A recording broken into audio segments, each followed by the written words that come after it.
பர்கூர் வட்டம் பெலவருத்தி ஊராட்சி நாகமரத்துப்பள்ளம் கிராமம். இங்கே பழனி பக்கம் கணங்கன்பட்டி கிராமத்தில் சத்குரு மூட்டை சுவாமிகள் பழனிசுவாமிகள் அவருடைய ஜீவசமாதி அங்கே அமைந்து இருக்கிறது. அந்த ஜீவசமாதியுடைய ஆலயம் இங்கு நாகமரத்துப்பள்ளத்தில் நாங்கள் அமைச்சிருக்கிறோம்.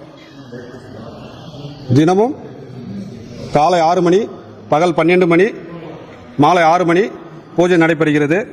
அமாவாசை பௌர்ணமி நாட்களில் 6 மணி, காலை 6 மணி, பகல் 12 மணி, மாலை 6 மணி, இரவு 12 மணி. இந்த இரவு 12 மணி மிக சிறப்பாக பூஜைகள் நடைபெறுகிறது. இந்த இங்கே பக்தர்கள் வந்துட்டு கர்நாடகா, ஆந்திரா, தமிழ்நாடு எல்லா ஸ்டேட்ல இருந்தும் பக்தர்கள் இங்கு இந்த பூஜையில் கலந்துக்கிறாங்க. இங்கே வந்து போகிற பக்தர்களுக்கு வேண்டுதல் வந்துட்டு ஐயா கிட்ட வேண்டிட்டு போகிறாங்க. கல்யாணம் ஆகாதவங்களுக்கு கல்யாணம் நடைபெறுகிறது. வீடு இல்லாதவங்களுக்கு வீடு கட்டியிருக்கிறாங்க. குழந்தை இல்லாதவங்களுக்கு குழந்தை பிறந்திருக்கிறது.